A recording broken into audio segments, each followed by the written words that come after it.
and we are live. Good morning, South Florida. Hello, world. This is Robert Henderson Jr., certified financial planner, certified tax coach. I'm also the president, CEO, and founder of the Henderson Financial Group located here in Miami Lakes, Florida. And we full service financial planning firm. We have clients all over the country and out of the country. And I'm joined here by my one and only, my brother from another mother. That's my one and only friend, James. Or I say one, Come on, don't do that. one of my best Rob, friends, don't, yeah, Rob, don't get people hating me. Don't best say friend, that. my my brother from another mother, the legendary one and only James T. Thomas. What's up, Good, Hot 105? What's up, Mr. Thomas? What's up? How you doing, my good brother? morning, Rob. I'm living my best life, man. Yes, you are. I'm li- thanks to people, thanks to you. No, man, because thanks to My the best, truth, my, to Rob, the truth. Rob, Rob, my best friend. Maybe my only friend too. Yeah, mine too, Jay. Oh, We talking truth now, man. We talking truth, boy. Isn't that? But Jay, a lot of people don't. They think it's a cliche, and people say the truth will set you free. Boy, if they really knew, huh? If they Rob, only knew. because people think that a fact is the truth. You can have facts that are not true, man. If For you all time. and if you can't judge the fact, that means you don't know. Yeah, hey, because we can read, man. Look at all the stuff that we've been thrown in media as we read and what people think and what they say and how they're going to do it. And the Supreme Court is not supreme. Yeah, hey, y'all No. get hung up. Y'all get hung up on them words, man, and thinking that that's the truth. No, these people are just like us, and hey, believe me, they're dealing with something just like every one of us. And the question becomes, how are you dealing with it? And they That's are right. dealing with it from a standpoint that, hey, they want to stay in that seat and they want to protect their friends and they want to protect their wealth. What we deal with, oh, believe me, because they're making money for others in the decisions that they make and in making money for others, as that principle says, you can't give and not get. So if they believe me, if they're helping other people to make billions and millions, then believe me, they're also Getting stacking some. away. Oh, Rob, come on. so man, we hey, but Rob, the thing about it is, we know that with all of this around us, we're like the lily in the cesspool. Our It ain't stem, over yet. Hey, our, it ain't over. come on, Rob. Our stem goes through it. Our roots are beneath it. Head is above it. And if you smell us, you know we ain't that stuff that's around us. Ladies and gentlemen, today, last week we talked and we promised that we were going to. Well, I promised that that we was going to talk about a budget. What is a budget today? The importance of a budget. Ooh, Remember we talked about that? The yes, sir. importance of a budget. And I want to slice it up, dice it up. I want to speak metaphorically about it. I want to really go into the power of a budget and why we all must have a budget if we're going to improve our lives. Because Mm, when you really think about a budget, what is a budget? A budget really is a simile of truths. It tells you what is and what ain't, what you have and what you don't have. That's it. Now you could hocus pocus, ignore it. Boy, if you ignore a budget, boy, you're gonna run into some problems. You know what I mean? you're Because already the problem. yeah. So I'm going to talk about it. Look at P, my good friend Parnell Victor said cash flow Saturday. Yes, it All is. right, here we Good go. morning, Pete. Good morning, Miss Anna Dupree, my friend there. Uh, good morning, Mrs. and Mrs. Redhead also. Um, and those of y'all who don't sign in, but we know that you're watching us and listening to us. So we thank you, thank you. Good morning, good Saturday, good morning, good morning, good morning.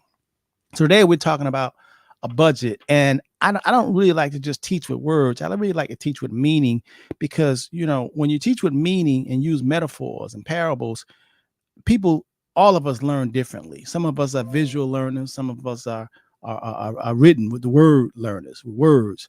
I've always been a visual learner. I've always had to see what you're saying. And that's something I want to see what you're talking about. I hear you, but I want to be able to see it. I got to get a visual on it. I got to say, I see it. I see it's coming clear now, you know. And most people, most of us are like that, but most of us just ignore it and don't even get a visual and just go on here with them words and be tripped up and confused because you didn't get a visual. You always want to get a visual because you can see it and get an understanding. What you said, church say amen, James? Amen. Amen. Rob. I go back and do what Miss Richardson taught me. I start diagramming the sentences, even when they're speaking them. Oh man, that's high level there, boy. Oh, Diagram. yeah, oh man, you got to because to get the true meaning, Rob, and that key word is true meaning, because there can be multiple meanings of different things. This budget thing is serious, Doc, because I relate a budget to a plan. I don't know, so I'm gonna let you go ahead and teach us. Yes. Well, because when you really understand it, you could use it in different contexts. You know what I mean? You don't have to. Someone that actually knows what they're talking about, you don't really have to just go, from the book and just teach. A lot of teachers who call themselves teachers, they don't really explain the lesson well. They just read right from the book, word from word, and they call that teaching. But that's not really teaching because each student is going to receive it differently. All of us can hear something, even see something, but still view it differently. So that's why you have to teach differently, because people look at things from a different point of view. Depends on their background, where they're coming from, their history, the level of understanding, and all of us level of understandings are different. So when I talk about a budget, I'm going to talk about let's use it in someone being overweight or underweight.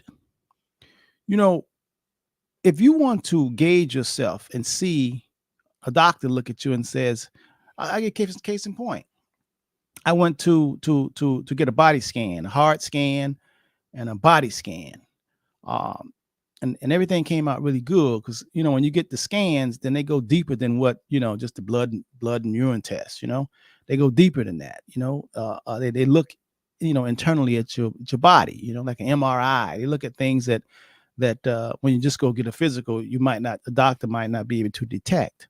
So I went and had one of those, and because I have people, and I have been getting notices that people are getting catching cancer early, but if they wouldn't have had a body scan, they wouldn't have never known about it. Just different things. So I said, I never had that, so let me take me and Natalie, my wife, we go down there and we get one, and we did the heart. See, my heart is good, no arteries, no blockage, none of that. And then it said the rest of my bodies, and that came out good also. So I took that to the doctor, and then when I went into the doctor's office, I got on a scale. When I got that scan, it was like February 28th, and I got on that scale, I was 189 pounds. So 5 weeks later, that's when I went to the doctor to show him the results of my scan. So he said, okay, get on the scale. And the scale said 204. And I said, my God, you in 5 weeks, you gained 15 pounds. I said, I don't believe this, So I said, oh my God, I'm over budget. And I know I had been, picking out. I had some vegan burgers and still bread, eating a lot of pastries and stuff like that. I had some apple. One of my favorite things is that Dutch apple pie with some butter pecan ice cream. and I had been cheating because I figured, I'm doing a little cheat in there. A little cheat, right? Man. But boy, that weight get on you fast, man. And then I had not been going to the gym and ride my bike as I normally do because I had started this Spanish class, and at nighttime. And then plus I'm working on the book. So working on the book and starting the Spanish class, I kind of slacked off on exercise in the gym. And then I started, comfort food eating and, eating, guava and cheese and pastries and things like that, carrot cake. And 5 weeks, man, I put on 15 pounds. So I said, oh, low. So that is like a budget. So what I did was I said, Natalie, listen, okay, first of all, I came home. I said, I got to get this budget in order, this weight budget, because I'm out. And I said, I'm 5'9". I can't be 204 pounds. I said, man, and I told the doctor, I said, listen, don't put that weight on there. Don't put that 204 in the records because I'm coming back. He says, okay, come back May 1st. so we can take some blood. So I said, okay, you're giving me some time now.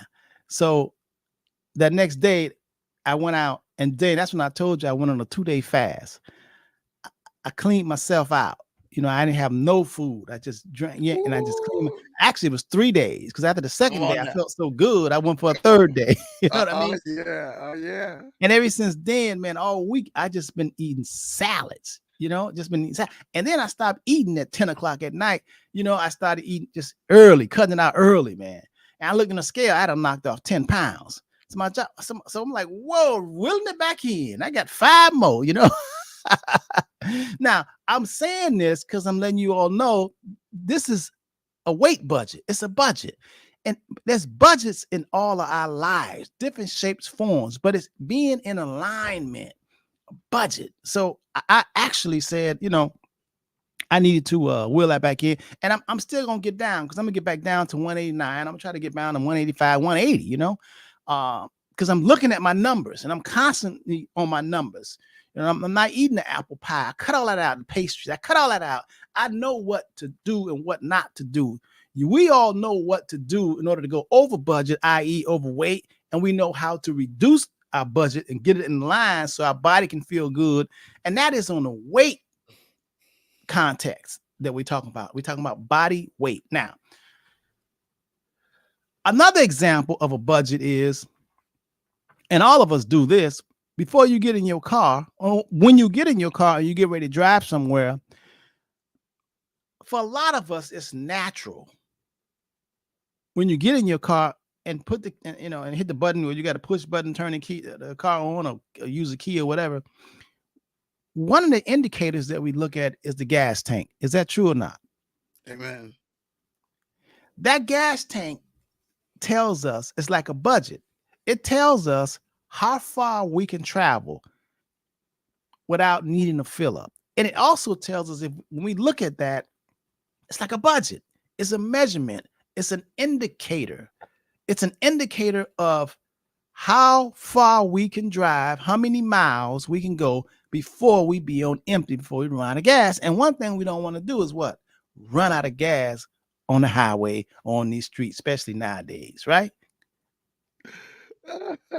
So looking at your gas tank and knowing that you have to fill up because you're on 1/4, or some people just let that light come on. They ain't gonna put no gas until they're not gonna fill up until the light come on, and they're running on fumes, and they try to make it.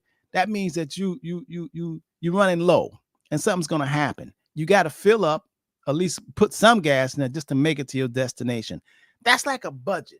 And psychologically, we understand that. We understand in order for us to go somewhere, we need to be in budget. We need to have enough gas. We need to have enough of something. Numbers have to change. I'm gonna give you another example in terms of a corporation, a business. Every business owner, if a business owner is doing business and a business owner is making money, and the business owner is having so many people come and give, and the business is booming, and they're working round the clock, the owner can look at their numbers and say, man, we making money and we tired. We need to hire someone else. But before they can hire someone else, they got to look at the budget. They got to look at the inflows and outflows, and then they can be able to tell how much they can be able to pay this new hire in order to still make money. That's what a budget is. That's what all businesses need, to make sure they're in line with their budget, how much they can afford to pay, how much for they can give a raise.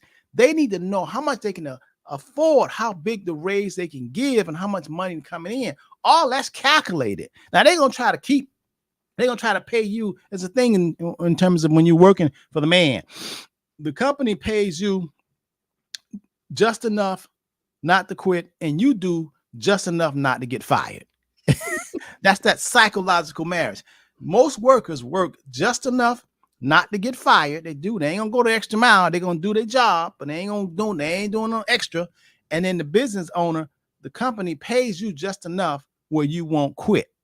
That's the love-hate relationship that most people have with their employer, you know. But they're in budget and they know exactly how much they can pay you, but they don't have to pay you. If they don't pay you, that means they get more profits for themselves. And that's something. Okay. Rob, that's something. And in most cases, that's what everybody's dealing with because we all believe that we deserve more, but we never ever know how much that employer is earning No, based on our service.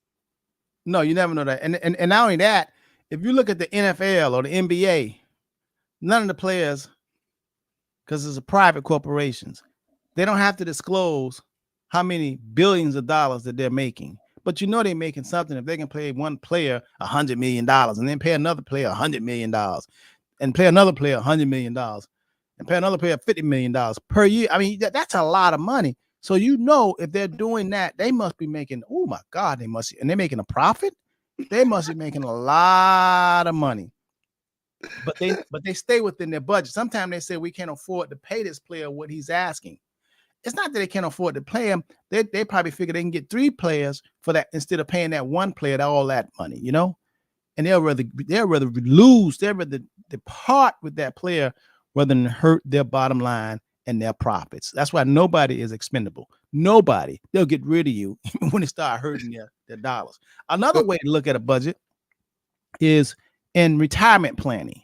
When people come to me and they say, Henderson, I want to retire in 5 years, I want to retire in 2 years, I want to retire, in June of this month.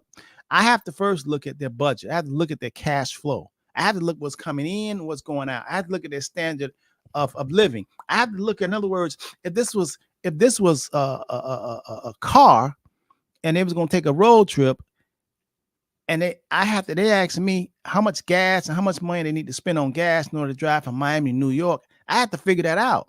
I have to know how many miles a gallon their car get. I need to know how much they should pay for gas. Shouldn't pay for $5 a gallon. They got to be within under $4 because to stay within this budget. So it gives us numbers to when you do retirement planning, exactly how much your Social Security going to be, how much your retirement plan going to be. Do you have any real estate? Do you have an annuity? Are you getting dividends? I need to know how much is your mortgage? How much is your property taxes? I need to know how much is your homeowner's insurance. I need to know how much food you're eating out. I need to know how much clothes, how much grocery you're buying. I need to know all about your light bill total because I need to be able to look at the numbers. The numbers don't lie. They're facts. And it gives us information. And if you really, really want to know the truth, you got to look at the numbers, man. You can say you're doing good all you want to. Let me see the report card. But Robert, I think we want to believe that all of us, everybody, takes a look at their life as a business and operate it as such. And we don't. But we are business. Each and every one of us are in business. Come on, Rob. And therefore, if you could ask me, how much money, James T, do y'all spend on food? Guess what? And guess what? If I ask the person who buy how much money we spend on food, Rob, and it really gets to be a problem because when you don't know, then how do you plan? Ignorance and not knowing really costs you. It hurts you. All the time. All the time, Rob. But again, and I mean, and we can also know how much money we earn if we're salaried or contract, whatever it is. You can say, this is how much money I earn. But if you never ever sit down, write it out, put it, on a ledger or put it on a piece of paper, have sales page. But just start doing that. Then you'll get an idea of what you are, quote, earning. And as, excuse me, as most people have said, we spend 90% and, and try to invest 10 rather than not even that, not even 10%. Really? Most people Rob, yeah, they think they're investing in it when they do that tithe. Well, Not quite. I mean, that's not that's not the Rob, same. Rob, you don't think they tithing? No, I Don't don't you? think so. You don't think so, Rob? Yeah. Oh, they. No, Well, I don't well, think see, so. that's the only thing that's put in their head, Rob, is that, oh, I got this, I got to save this 10%, or I got to give this 10%. Rob, we grow up and I mean, that number, that 10% stays in our head. Now, whether Yes, we do it or not, that's another thing. Because I'm sure most people will say, "Well, wait, I only made this, but I only brought home this." And I'm saying, wait a minute. You made this and you brought home this. That too should be a part of your money. Where's your money going? We don't know where our money is going, Rob. that's true. That's We true. don't. We don't know.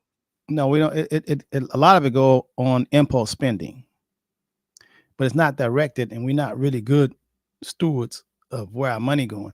And the other thing is when people say, Rob, I do know our money going, and you know, I don't make enough money. Now, when you say that you do know your money going, and you not overexpending on discretionary stuff that you don't really need, and you really are very, you concentrate on exactly only spending what you need to spend money on.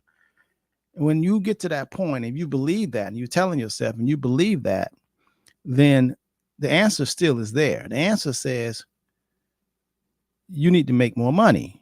So in other words, if you are making, $300 a week and your bills come to $500 a week, then the beautiful thing about it is knowing, at least you know that you make $300 a week, and you know that your bills come to $400 or $500 a week.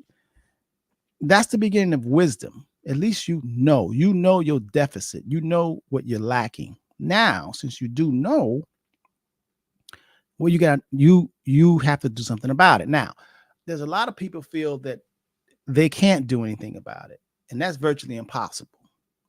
Um, if you Google, anyone's Google, you can use your phone, and you can ask Google, you can say, what are the top 10, 25 money making side hustles that people are using to make money? James, you would be astounded. You'll be totally blown away about all the different ways people are making money. I was reading about one guy that makes $20,000 a month with his side hustle. And another guy make $30,000 a month side hustle. Things that most average person wouldn't even think of doing, I mean, like a lot of these companies that they need to run tests and examples. Some people would donate their sperm. Some people said, no, I ain't doing that. Some people will give blood. You give blood $500 a month. I seen one guy, they got you actually can sell your stools. Yes. You can sell your stools. They gave you $500 a month for selling your. Did you know that? There are so many different side hustles. I read one couple would go through like the thrift store, Salvation Army, and buy a dresser for $30. They varnished it, sanded down, varnished it, painted, and put it on the internet and sold it for $400. And you sell it in Amazon as antique. You sell it at Etsy, and they selling it. People are doing this.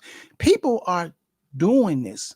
When you come to a point where you say, okay, I make $300. I'm gonna give an example. I'm making $300 a week, but my budget, I need $400. I need $500.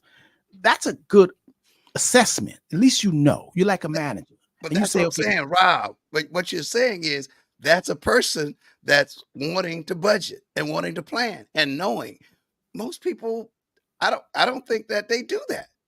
I don't think that they no, they say, don't. No, they don't. You're right. yeah, Most people don't do that. That's why credit card right. debt is in the trillions of dollars. I mean, it's a credit, not billions, but the trillions of dollars. Credit card debt collectively in the United States is high because people are using their credit cards as a side hustle to get money rather than actually being creative to make more money. You know, I once read uh, this guy. This guy was so upset. He said he hated rich people, and the person that was talking to him said, "Why do you hate rich people?" And he says, "Because rich people get all the money, and poor people don't have none." And he says, "I'd be glad when the government start taking some money from the rich people and giving it to the poor people, so the poor people can live." And the interviewer said, "Well, I think a lot of people, poor people, will be happy, if that took place, but that may take a long time to happen. And you Yeah. need to live, and you need to live now. So instead of waiting on the government to do that, because there are people for that and there's people against that, and now you don't want to put your life into the hands of not knowing and hoping that the government does something." And she's told him, she said, "You know, I want you to remember these words I'm about to say to you." She says, "You live in America, and I want you to know that nobody is keeping the money away from you. Nobody is keeping the money away from you. All you have to do is create a product or a service where rich people will pay you for, and you can get the money. That's all you got to do. All you got to do, all the money out, because the money is just circulating all over the world, and it's circulating to people who are providing a product or service. They're getting the money. Now, if you're not providing a product or a service, now if you think about a service, oh my God, they got dog walkers. You know what I mean? I mean, you could plait somebody's hair, you could wash a car, you could donate your blood. There, there, there there's gonna always be people wanting something. And if you could figure out what rich people or anybody want, they'll give you the money. They will give you the money. And I just want you to think about that for a second. Assess on that.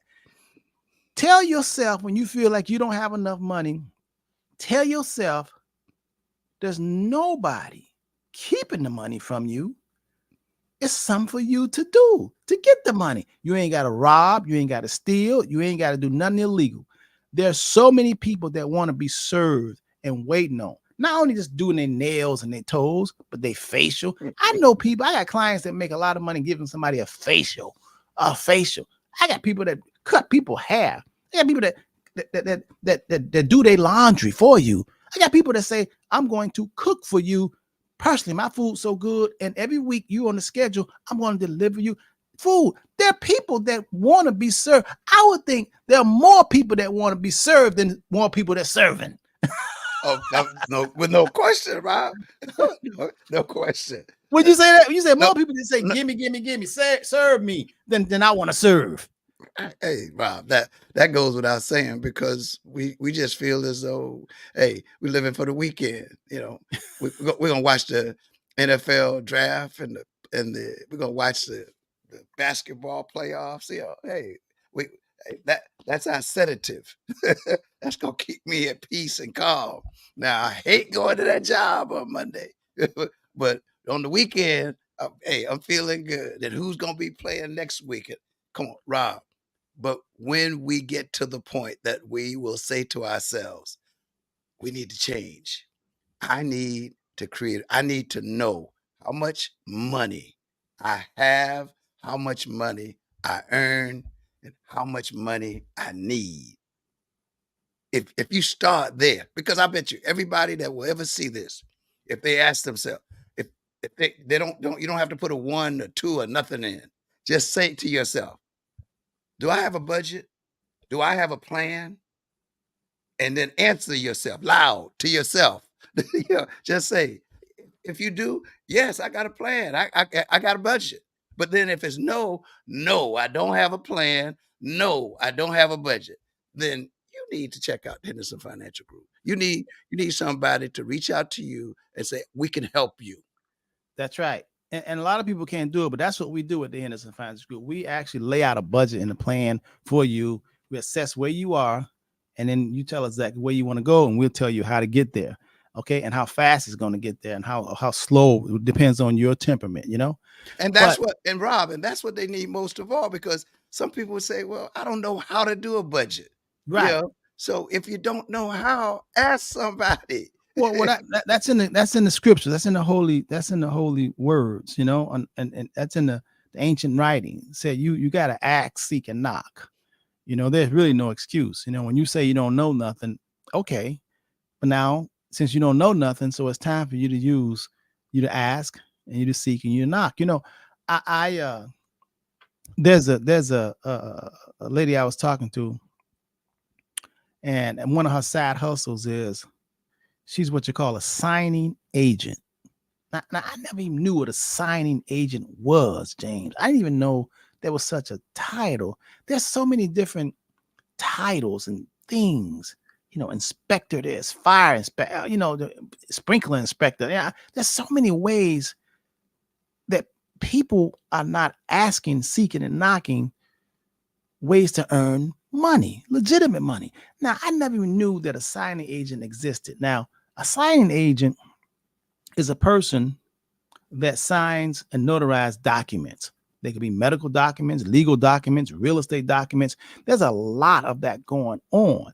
This lady, when she goes out and someone needs her to notarize, and a lot of law firms need it, a lot of business owners need it.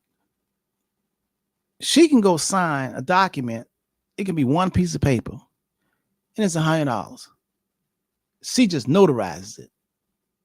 As a signing agent, there's a market for that, and there are agencies that you can get tied to where they'll actually ask you, do you want this job? Do you want this job today?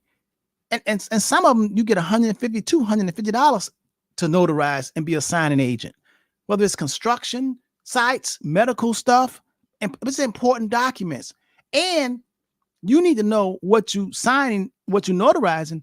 They got classes. You can specialize in only medical. You can specialize in real estate. You're going to be for real estate closings. You're going to be the notary signing agent, because nowadays you don't really have to go to get in your car and drive to a title company. I can't remember the last time I personally went to we just had a real estate closing yesterday. I didn't go. Now you could actually, you could do a signing agent and stay home and through Zoom notarize documents through Zoom and scanning and faxes and emails. Everybody can stay in their house and do a real estate closing. And that person who was a signing agent just made $250. That's just one deal. What if she wanted to do 3 that day? Ooh, that's $750. And they ain't got no boss, can't get fired. And it is so much work out there throughout the country being a signing. See, people don't, that's what I mean by it. If you really want it, you don't have to have a college degree. You don't got to get a master's degree. You got to get PhD. That's for you. But you don't have to get that if you want to eat and survive and live a happy life. All you got to do is get involved with create a product or service that people want. And people want to be served all kind of ways. There's people making money all kind of ways. I'm telling you that I can't even name them all. But only thing you have to do, since you said you don't know where to go, just Google and say, what are the top 10? What are the top 25? What are the top 50 hustlers? I mean, side hustles. Well, you don't need no money to start. You could even say, well, you don't need no money to start, but you got to be willing. So I'm starting talking about this because budgeting, cash flow, when you want to retire, you have to get your cash flow in order. Retirement is not about getting rich. Retirement is having a cash flow. Cash flow meaning that if your overhead expenses, however your lifestyle is, whatever you do, it's $5,000 a month. You know, if you're too young to get Social Security, so you can't count on that right now. You that's coming at age 62 or 65 or 67 or 70, whatever. That's coming. So you know you got that coming. If you're getting a pension, you know you got that coming. But if you got a 401k plan, you still got it in the market going up and down, and you retired, you're in the wrong spot. When you retire, you just need cash flow. Cash flow meaning that every month checks gonna be in the mail or direct deposits. You got to figure out how many checks or direct deposits you can get. Get as many as you want, as whatever that's the name of the game. That's retirement. That's when you can go on a cruise, and guess what? That check still coming and gonna be deposited on the first of the month. That's planning. And if the system would have said, listen, boys and girls, you're growing up. I know everybody want to be a millionaire and want to be rich, but that ain't it. That ain't it. What everybody should be seeking is positive cash flow. Positive cash flow. How do you create positive cash flow? If you're going to be working, putting man hours, you tired, you 80 years old, 90 years old, you still out there cutting yard working, or you're going to have to create a system as you're growing up. Say, okay, I'm working while I'm young, but I'm putting my money. I ain't just buying all this shiny stuff and that's going to fade away and get old. I'm putting my money in something that's going to pay me dividends and pay me cash flow. So when I get tired of me actually getting up and I want to sit down, I got my robots, I got my investments that's actually giving me money. That's smart. Because if you don't create positive cash flow, you're going to have to work for the rest of your life. Even when you don't feel like working. And they can fire you because the robots are coming. AI. I want y'all to think about what I'm saying. Now, a household, the saddest thing that I see is when you have a husband and wife and the left foot don't know what the right foot is doing. I was talking to a guy. He said, man, he retired and his wife is working. And he said, man, we living tight. And he says his wife went and took $30,000 from her 401k. And I said, what did he do? What did she do with it? He say, I don't know. She told me none of my business. I said, your wife? Yeah. So she took it. And at the end of the year, that $30,000 had to be reported to the IRS, which put them in a higher tax bracket. Now they owe taxes. So I said, did you ask her what did she do with the money? And she said she just needed it. I said, did you see a new car? Did you see jewelry? Did you see, new clothes, designer? What is it? He said, I ain't seen nothing. I said, that's your wife? Listen, I know some other financial planners, when we go to these conferences and stuff, they won't even take on clients who are divided, husband and wife. See, in my house, it's our camp. It's the Henderson camp. We know because we together. It's a team. It's like having a football team and the quarterback don't even know who's the running back or don't even know who's going to run out and get the pass. How you going? You gotta have a plan. You got to a quarterback got a receiver. He got to know who he going to throw the ball with. Who you? No, you got to have a plan. So when you have a husband and wife and one don't even know what the other one is spending, don't even know what the other one got, don't even know if you need help, don't even know how y'all can put y'all stuff together and create more, then that's not a family plan. And that's an accident waiting to happen. It really, really is. You got to have what they call harmony. And if you out of harmony, nothing sounds good. Have you ever seen a band out of harmony? Nobody want to listen to it. You got to create harmony in your life. You got to have conversation. Now, if you got someone, your significant other, that basically don't want a budget, don't want to be a part of it, and you say, Mr. Henderson, I want to just do it myself, I'll help you.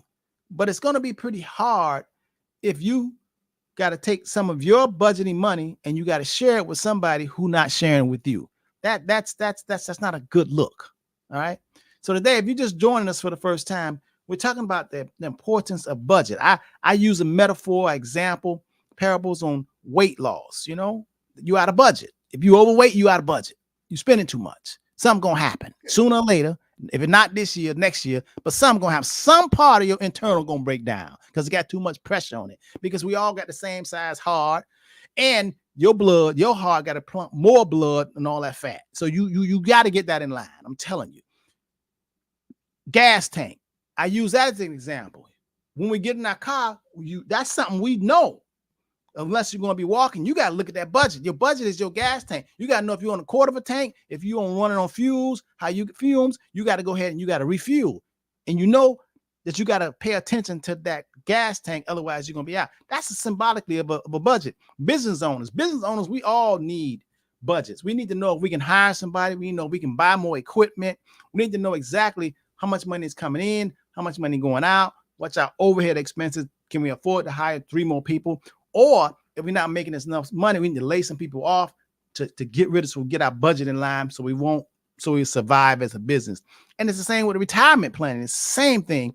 Retirement planning, if you want to retire, you can't retire today and just have enough money for 5 years and you plan on living for a long time. What are you gonna do? So that's why retirement planning, all about cash flow and budgeting. If you need that, which most people do, call the Henderson Financial Group, 305-825-1444. And we'll help you to get a budget, to get your cash flow in line. You need that. If you ignore it, I'm telling you, you're accident waiting to happen, because you have to have a budget. You have to know what's going on. You have to. If you don't, man, you're ignorant. You're blind. You're in the dark. It's like turning the lights off in a furniture store and running through there. You're gonna hurt yourself. You're gonna trip over the furniture or something because you can't see clear. And you cannot see clear unless you have a budget. One of the examples that you gave too, Rob, is when there's a division in the house. Now, as much as it may seem like, well, we can't call the Henderson Financial Group because my wife don't want to do a budget, or my husband don't want to do a budget, or whatever. I think that sometimes having a mediator can help, even though one may not want to. Still, make the call. Make the call. And because it has to start someplace, because doing nothing cannot be the answer. Yeah. I would hope that That's never the answer. doing doing nothing is not the answer. So make the call anyway, and say help, and let the Henderson Financial Group know that, well, my wife or my husband or my spouse or lover or friend, whatever, that they're not with it, but we need to start someplace. So help me to develop a budget based on what I know, and I'll try to get as much information as I can. Because, well, who's paying the bills in the house? You don't know how much is going out. You don't know how much is coming in. And like you said, if the wife says, what I'm doing with my money is my business, there's a deeper problem there. But hey, you got to start somewhere with change. And calling the Henderson Financial Group, I think, would do that. I wonder too, Rob, if people have found themselves, quote unquote, and in the bad situations, is when you have a husband or a spouse that says, we're no longer together. When you set up plans for that, or when you have plans where there's a divorce, or one of the spouses in the deceased situation, does the Henderson Financial Group work with after planning, before or after planning? How does that work? Well, what we do is, when we put a financial plan together, we always look at a before and after picture.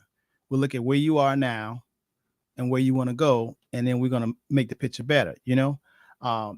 We love doing retirement planning, cash flow planning, budget planning, because the numbers don't lie, and you have to be in denial. Here's a couple, and they're bringing in $100,000 a year. When we look at their numbers, they're spending even after taxes. Even after taxes, they have $10,000 left over. Now they don't know where that 10,000 is, because a lot of it is impulse spending. So if you don't direct your money, it's like water; it will find a way to go. It'll slip away from you. If you don't direct it, it will slip. That's why the government IRS says when you get paid, they ain't waiting for you when you're a W-2 employee. They ain't waiting for you to say, okay, this is how much I owe Uncle Sam. No, they're taking off the top. That's why I call gross and net. That gross is not what you get. You have to pay the IRS first. And they make all business owners, when they give you that check, to take their IRS money out first and send it to the IRS. Payroll. That's called payroll deduction. Payroll. All right. And you got to pay that FICA, and you got to pay the federal taxes. And that's when you have a W-2. So IRS, they ain't waiting for you to say, well, I'm gonna pay you after, at the end of the year. No, because we know that y'all ain't gonna have it. So the IRS set up a system where they get their money off the top. You, me, us, all of us, we supposed to do the same thing. If we making $100,000 a year, and after the taxes, it's 90,000. That $10,000, we don't supposed to wait to the end of the year to get it. We supposed to already have figured in that $10,000. That's $833 a month. We need to be saving for ourselves. If you don't allocate that somewhere and have automatic bank draft, it's gonna come in your bank account, and you're gonna find a way to spend it. And that's the problem. Right. That's what I'm saying, Rob. Even with quote unquote, if you're a single person, you've got to have some form of a plan, and you've got to have something put away. I don't know if they call it a just in case budget, or I don't know what people call it anymore, but you've got to know that things are going to change. Marriages, in most cases, someone is going to leave before the other one, even if you stay married all your life. So planning in advance rather than waiting till something happened and now trying to pull all the papers together. Well, I don't know where this is. I don't know where that is. We really, again, earlier we spoke about how we don't look at our lives as being a business. We are a business. Each and every one of us are in business. Right. And when you are married, it's a family business. And then you have children. So planning and budgeting is just so very, very important, because as you said, if you don't do it now, you will pay for it later, because it's going to create a problem. And if it's not a problem for you, it's going to create a problem for someone else. Well, it's a law. It's a law. What you just said, it's a universal law. If you don't do it now, you're going to have to pay for it later. But if you do it now, later will be better. But most people don't grasp that. One of the hardest things for mankind to do, James, is master himself. I want to say it again. Most people, it's much easier for most people to boss another person or be over another person. Some people bully other people, but most people, is really easy for people to, tell someone else what to do. It's very hard. It's very hard. And I'm not just saying it, it's quite evident that self-mastery, which we are all equipped and born to do, is one of the least important things of most people. And I around the office here, all my children know, I said it. Matter of fact, Jasmine, the youngest child, she was just reminding me yesterday. Last night we went for a 4-mile jog, and she was saying she remembered growing up, and I used to tell her that I talked to myself a great deal. She said they used to laugh at me, her and the other sister, Tempest. They used to laugh at me when they were little, saying that. And I said, I have a conversation. I said, you have to have a conversation with yourself. And I should tell them that. I've always been upfront with my children and everybody who worked in my office. I always be upfront. I tell them the truth, the pros, the cons, and self-mastery. You cannot accomplish or go to a higher ground or grow if you can get a handle on commitment, discipline, and understand the law of repetition. Now, repetition is doing something over and over and over and over and over and over and until it becomes second nature. When you can do that, you become really good at something. Now, but you have to have discipline and commitment in order to achieve that. You have to focus on it and say, okay, I'm going to do this. Self-mastery is this: being able to make yourself, not nobody else, not the children, not your wife, not your husband, because there ain't nobody to change but yourself. When you focus on the real deal, the source, self-mastery is being able to make you, yourself, do all the things that you know you ought to be doing when you just don't feel like doing it. If you could do those things, ain't nothing can stop you. I'm going to say it again. Self-mastery is to be able to make yourself do all the things that you know you ought to be doing when you don't feel like doing it. If you could do that, you are unstoppable. Because we have two selves, one telling us, go for it. The other one says, you're a fool, you can't do it. You have to wrestle with them. But if you can make yourself, commit yourself, have discipline, don't waver because your friends and girlfriend or whatever, trying to get you. No. If you could focus on that and repetitionally doing it, there ain't nothing you can't accomplish. That's simple. But most people can't. Listen, I had some people come into my office, a husband and wife. We did a budget. We laid it out. I said, you all have $1,500 extra every month. I want you to take $1,000 and I want you to put it. That woman say, I ain't never saved $1,000 in my life, and that's just too much money to save. I say, for who? For your neighbor? I'm talking about you. I'm talking about you. This is your money to save for you, invest so it can grow, plant it, so it can really blossom and have a harvest. She said, we can't do that. She said, I want to live. And she was in her 30s. And I looked, and he was just like, whatever my wife say. And I said, what? He not leading? Where is the wisdom? Understand? But then, instead of me, I used to get upset and angry and get emotional. But as I'm aging, wisdom come in and say, Robert, remember the scripture says there will always be the poor among you. And you cannot. Some people have ears, but they don't hear. And this woman actually saying that she don't want to save $1,000. Not that she can't. She don't want to. She has it to save. That's right. But she'd rather spend it to get that instant gratification. That's right. Because she don't have a habit. She's never done it before. It's foreign. I've had plenty of people told me they ain't never, Miss Henderson, you got me saving $1,000, $1,500 a month. I ain't never did that. And I'm so glad. I didn't think I could do it.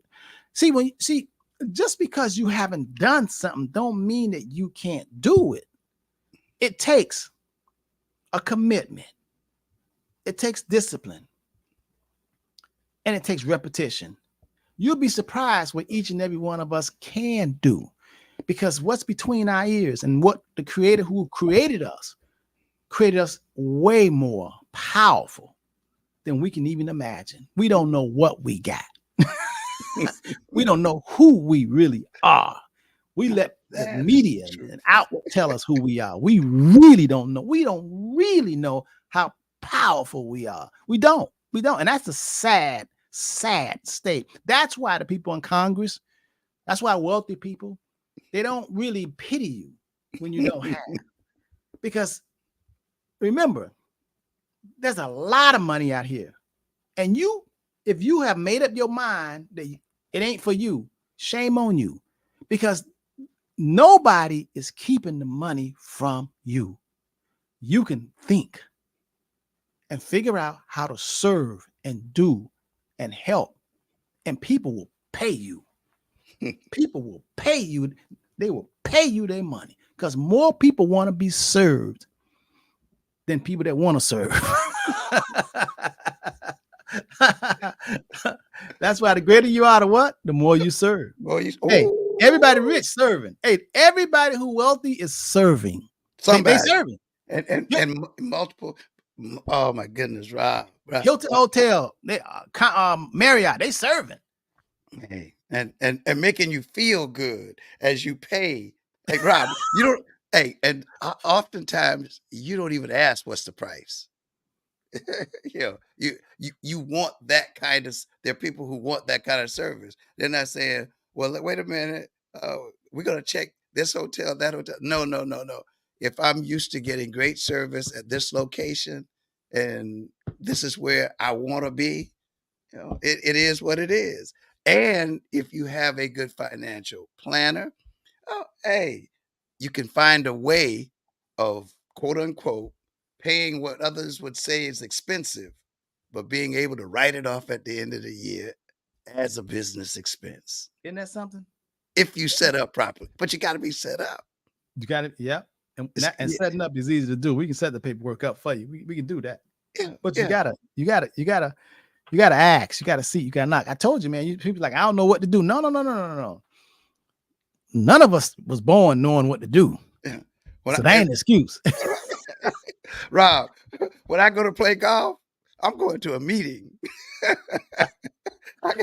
Rob, it's a business meeting. I'm working with a client. You know, Yeah, you look at Jeff Bezos. He went to school in Miami Beach. He didn't know what to do. You know, he started selling books on Amazon, just books. And then now Amazon is into all kind of stuff. Man, became the richest man in the world. He didn't know what to do. And Rob, the key to quote unquote earning money, you know, is also if you keep growing, you're going to help others to be successful as well. You know, because it is the networking, because you can realize that, oh, I could do more if, you know, it's, I think, who was it? Andrew Carnegie says, or Napoleon, someone said, mastermind. It's called masterminding. It's working with other people who can do what you can't do, but add to what you are doing that makes everybody wealthy. Yes, man, it really does, and it's serving. So when so many people say, "Man, I don't know what to do," let me tell you something. Everybody start off not knowing what to do. Everybody start off. We come on, think about it. Ain't now one of us started out knew how to walk. None of us know how to walk. And guess what? None of us had no walking coaches. When you was a baby, you say, "Okay, take the left." When the last time you had a parent telling a little 6-month-old baby, "Okay, put your right foot forward, put your left foot." And no. So when you say, "I don't know what to do," let me tell you something. You got to ask, you got to seek, you got to know. I just gave you some clues. All I do is go to Google and say, what are the top side hustles where you don't need no money? You can start, but you got to do something. You can't just say, "Do me." You can't just pimp the universe. The universe is waiting to open doors for you and give you ideas and have desires, but you got to have commitment now. You can't just do something one day, and just like riding a bike. You can't just say you don't know how to ride a bike. Now you want to learn how to ride a bike and just jump on a bike and fall down and don't get back on it. You're going to get some bumps and bruises, but on the way, before you know it, you keep on, you're going to be riding a bike with no hands. That's how life is. A budget. Today we're talking, if you just joining us for the first time, I want you to go back and look at this tape. We're talking about the importance of having a budget. Figure out a budget. If you don't know how to do a budget, call the Henderson Financial Group, 305-825-1444. The budget will let you know how you can fly, when you can fly. Do you have enough fuel to fly? Can you expand? Can you grow? It lets you know, can you go out there and buy that car? Should you buy it? It lets you know how long you got to pay, how much it's going to cost you in real dollars. Should you go and buy that new this or that? Should you go buy this and that and that? It lets you know.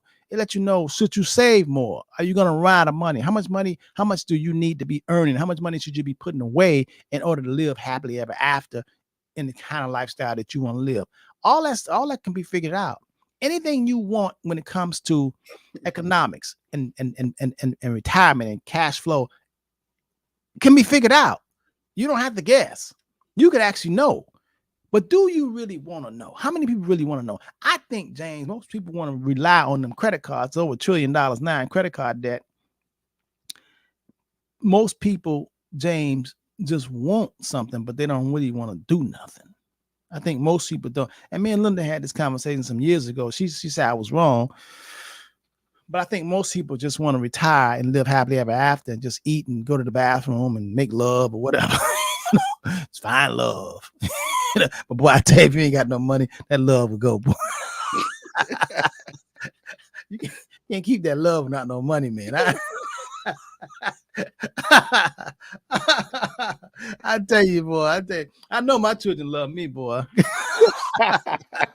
That's one thing I know. You know, especially my grandkids. Oh, you know, them grandkids be little. They know who Papa is. They know who got the money. Somehow they know. You ain't got to say nothing. Somehow they know who the source. They know who got the money. I'm telling you, they be 3 years old, 4 years old. They be like, "Hey, Papa, I'm gonna go to Papa." Hey, Rob, hey, everybody come in the house and they run past everybody and hug you. Yeah, they run past everybody. Your Oh, grand, Papa. I hear you sometimes when you get to the house. When we on the phone, I say, "Oh, we got to get off the phone because I hear your grandson calling." Yeah, Grandpa, wake Grandpa. You know, I'm at the office all day. He just can't wait to Grandpa come home. You know, He he knows. He knows. and that's something he knows. He knows. He knows. He knows. He knows. He knows. That's amazing. And Rob, I all this month I did not know I had guests to come into the studio yesterday. I think it was yesterday or the day before. I don't know. All my days are one. Every day connects with the next day. But it was financial literacy month. Did you know that April was financial literacy month? Every day financial literacy month for me. That's what Every and, day. and I had 3 young students that were being interviewed on our sister station. And so the young lady brought them up. They wanted, she said, "I want you to meet this guy." So they came in and I showed them. I said, wait, I guess maybe they were amazed about radio. I said, "Now, this is not who I am. This is just what I do." And I told them, I said, "Tell me something." I asked them the question, since you are young people and you're teaching young people about financial literacy, how do you create wealth? And of course, one of the young men said, "Well, you start investing early and you continue investing." I said, I said, "I want to ask you a question. Do you know who you are, where you came from, and what you were created to do?" I said, as a third grader, I found out something that I didn't know. And it was that I could, as my grandmother said, with only a third grade education, you know, I could earn money and not have to beg someone else for a job. I said, "Do you know that was one of the greatest lessons that I ever learned in my life?" Yeah. I said, "I've seen other people and I've lived." And so we started sharing. And I said that to say this. Let's get our young people engaged, in what life is all about and how to have a good life. Because again, many people are just living to be excited about today. And if tomorrow comes, I'll find a way. But that's not I don't think that's a good plan, Rob. That's not a good No, plan. that's not what we was created to do. We was created to learn and expand, to grow, to share, Yeah. to Serve love. others, to serve Yeah, others. to And serve. I said there's two ways of earning money. It's either through product or service. So That's it. were you created to create a product, or were you created to create a service or to serve? I said, hey, and we had a great conversation. So to our young people out there, and to our parents, to all the adults out there listening, don't just let's talk about how crazy the young people are no, let's, as Robert said about his daughter, let's speak with them, let's spend time with them. I'm trying to do the same thing with my adult children. I want to spend time with them. I know they think I'm crazy because I drive old cars. But see, they don't know the difference between an old car and a classic. Yeah, There's a big difference between an old car and a and a classic. classic. That's right. Hey, my grandson said, "Grandpa, I want to drive your Porsche. Can I get in your Porsche? Let me see the top go down. It's a convertible. Yeah, that's a 24-year-old Porsche." Right. And this is the, I was watching a friend of mine, Bob Perry. I'm gonna give a shout out to Bob Perry. Do you know that Bob Perry has been in the record business as long as I've known him, and he is still collecting records. Wow. And I saw him on social media, and he was talking about all these artists that had albums from back in the day. They were still in the cellophane casing and stuff, and he was going through each one. He had about 20 of them, and he was calling the names of the artists and all. I mean, as you said, Robert, there is so much out there that we can do if we would only ask, seek, and knock. That's right. That's right. Hey, listen, man, we need prayer. I got a busy schedule today, all in the office today. Oh, I'm gonna be loaded. okay. Wait, Let's do this prayer because we definitely yeah. need prayer. Well, let me see what my family does, a family chat, and my brother John Davis. I want to give him a shout out. He always sends out the prayer for the day. He says, "Join me in praying. Lord, help us keep our eyes on you as we step out in faith to join you as a follower of Christ today." And he took this from Matthew 14:28 through 31. Then Peter called to him, "Lord, if it's really you, tell me to come to you walking on the water." "Yes, come," Jesus said. So Peter went over the side of the boat and walked on the water toward Jesus. But when he saw the strong wind and the waves, he was terrified and began to sink. "Save me, Lord," he shouted. Jesus immediately reached out and grabbed him. So my prayer for today is, God, give us faith and not fear, that we can step out on that you have given us through the Spirit that dwells within us, to become all that you created us to be, so that we may be a blessing to others and that we may glorify you. And it's in Jesus' name we pray. Amen. Amen. Amen. Hey, thank you so much to you all for joining us. I hope you learned something today. I hope you share this message because budgeting is a key part of financial wellness. It really, really is. You need to have the facts, you need to have the numbers, you need to have the truth. It gives you a true picture of where you are and where you're headed. It really, really does. And you want to have this information. Numbers don't lie. People lie, men lie, women lie, but numbers never lie. Hey, I love you all. Have a wonderful, wonderful weekend. And please be safe out there. Please be safe. Don't ask me about the draft because I don't know who got drafted because it can't benefit me. Ooh. Can't help Rob, nobody with it. Rob, you writing that book? How far are you on the book? How far are you Oh on the man, book? I'm enjoying writing this book, man. I still got a lot of chapters because I keep going on and on.